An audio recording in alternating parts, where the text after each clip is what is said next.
Olá, filhas amadas do Pai. É uma alegria estar aqui para encerrarmos hoje, né?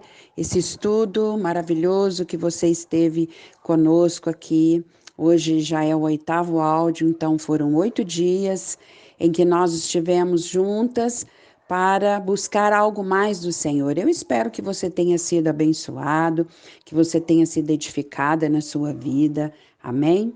E eu creio, estou crendo que o Senhor vai permitir que a gente volte, retorne amanhã ou depois com outro estudo, iniciando um outro personagem. Deus já está falando ao meu coração e eu vou estar depois compartilhando com vocês. Mas hoje nós queremos encerrar essa história dessa mulher extraordinária, essa inspiração para mim e para você. Amém? Nós vemos ali no capítulo 4 que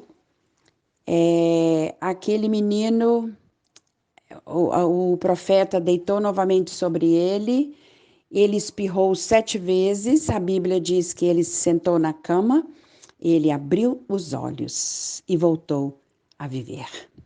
Que coisa fantástica. Aí a gente entende por que os olhos do profeta, do homem de Deus, os olhos do próprio Deus estavam sobre aquele jovem. Porque quando ele abriu os olhos, a primeira coisa que ele viu foi o Senhor, foi os olhos do Senhor. Isso é maravilhoso. A gente entende que o período de morte, o período que a gente atravessa uma noite escura, quando a gente nasce de novo, é um nascer de novo. A primeira coisa que a gente vê os olhos do Senhor. Nós somos atraídos, iluminados pelos olhos do Senhor e passamos a ver o que não víamos antes. Nunca mais somos a mesma pessoa, nunca mais. Quem nasce de novo não é mais a mesma pessoa, não é o que foi um dia. Não acredita mais no que acreditou um dia. O novo nascimento é uma experiência totalmente espiritual, magnífica, não é mesmo? E eu acredito que a coisa linda é que o profeta abre a porta, chama a mãe, né? E diz: aí está o teu filho. Mas interessante que ela não corre para o filho, ela não beija o filho, ela não abraça o filho, ela simplesmente se curva, se joga aos pés dele, se dobra em profunda gratidão e ela agradece a ele e ela adora ao Deus, ao único Deus.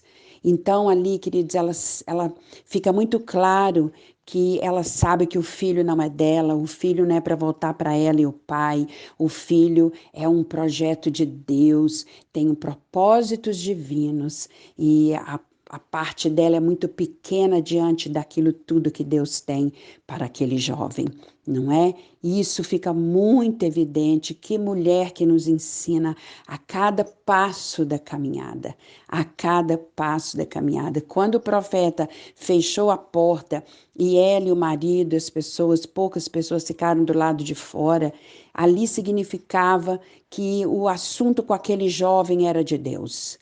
Aquela questão entre o jovem, entre ele voltar a viver e viver os planos de Deus era uma questão de Deus. O papel da mãe, do pai, das pessoas que amavam aquele jovem era estar do lado de fora dando sendo trabalhados também, orando, clamando, mas era algo exclusivo de Deus.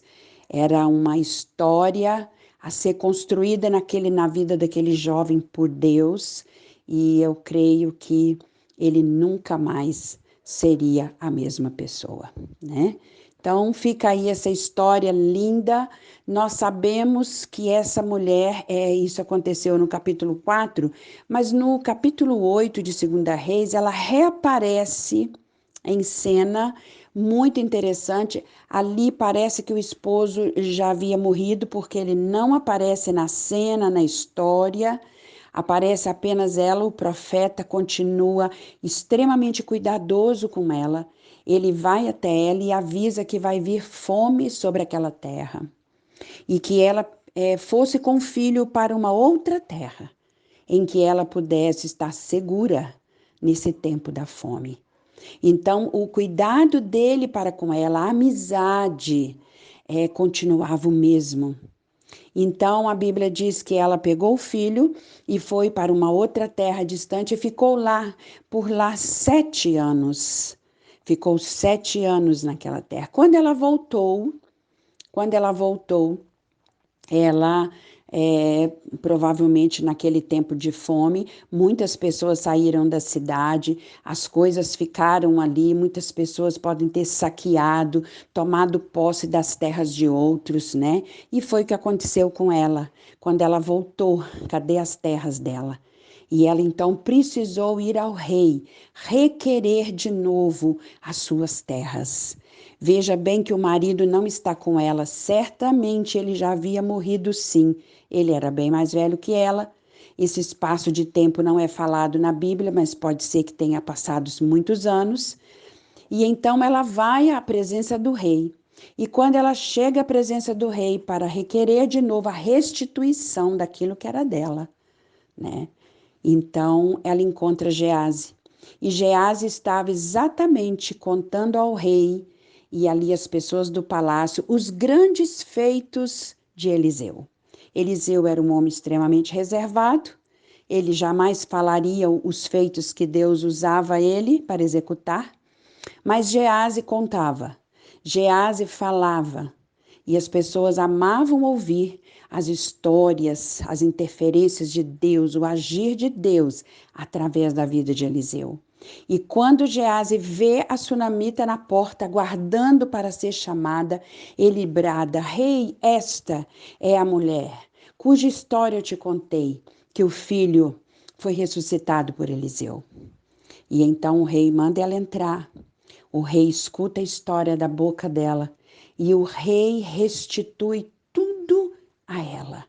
Porque se ela foi tão bem-aventurada diante do profeta, foi tão bem cuidada, foi amparada, foi ouvida, então o rei fez o mesmo com ela e ainda mais, além de restituir as terras, ele deu a ela o pagamento de todos os anos que ela ficou fora, os anos em que realmente ela poderia ter recebido colheita das terras dela.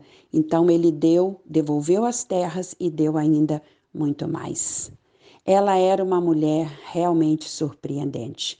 Conseguia capturar o coração das pessoas, extrair o melhor do coração das pessoas, não é mesmo? Então nós vemos que o segredo dessa mulher, ela tem várias chaves, ela tem vários segredos para nos revelar, mas para mim o mais importante, ela honrava a Deus acima de tudo. Ela tinha um relacionamento com Deus que ultrapassava tudo e qualquer relacionamento da terra. Ela honrava a Deus na vida dela. Ela tinha profundo amor, confiança e fé no nosso Senhor. Então eu acredito que tudo que essa história da Sunamita tem, eu sei que não esgota aqui, né? Eu tenho 3 livros em que eu falo sobre a Sunamita e cada livro que eu falei coisas diferentes, né? Inclusive o livro Plano, eu falo sobre o papel do homem e tomo esse casal como exemplo, né? A Sunamita e o seu marido. Então, assim, são muitas lições que nós tomamos para a nossa vida com essa mulher extraordinária, simples, humilde, dedicada, corajosa, cheia de fé. Ela não negocia seus princípios. Ela era uma mulher marcada, ela não teve uma vida fácil, mas você não vê uma murmuração, você não vê uma ingratidão. Você vê uma mulher centrada, cujos pés estão firmes na rocha. Quando eu penso na Sunamita, eu lembro daquele verso do Salmo 125, que diz: Os que confiam no Senhor são como os montes de Sião, que não se abalam, mas permanecem para sempre. São inabaláveis nas suas convicções e na sua fé. A Sunamita é esse exemplo para nós. Diante do filho morto, ela permaneceu inabalável. Podia estar dentro a carne, a alma dela, a alma despedaçada, mas o espírito inabalável, porque ela confiava no único que poderia salvá-la de qualquer situação. Não só com a questão do filho, mas a questão depois das suas terras, da sua vida, não é? Então, são muitos desafios que nós temos na nossa vida, mas se em todos confiarmos no Senhor, Ele será o nosso refúgio, a nossa fortaleza, e jamais seremos envergonhados ou destruídos. Amém? Um grande beijo no seu coração. Eu acredito que você esteve comigo esses 8 áudios e foi maravilhoso estarmos juntas aqui. Que o Senhor continue falando, o texto bíblico não se esgota. A palavra de Deus é viva e eficaz, significa que ela se renova todo dia em novidade de vida. Volte sempre ao texto, aprenda mais de vida, compartilha, não é mesmo? E eu estou orando, já tenho no meu coração alguma coisa de um outro estudo que começaremos, né? E eu espero que você continue conosco e vamos aprendendo mais do Senhor com essas pessoas que tiveram profundas experiências com Deus e podem nos ensinar tanto. Amém? Que nós também sejamos inspiração para todos que estão ao nosso redor. Um grande beijo no seu coração. Deus te abençoe. Que você seja uma mulher vitoriosa na sua casa, sobre todas as áreas da sua vida que possam estar secando, morrendo, difíceis, que o Senhor possa vir, que o Senhor possa fazer nascer de novo tudo aquilo que para você está morto e acabado. Que o Senhor possa ressuscitar tudo aquilo que Ele quer ressuscitar, porque tudo que Ele quer ressuscitar, Ele pode ressuscitar. O poder é dele, porque tudo vem dele, é para Ele e por Ele. Amém? Um grande beijo, fica com Deus e vamos prosseguindo rumo ao alvo, que é conhecer a Cristo, dar glórias a Ele, fazer da nossa vida um testemunho, que possamos as próximas gerações se lembrar de nós como mulheres que amam a Deus e confiam nele de todo coração.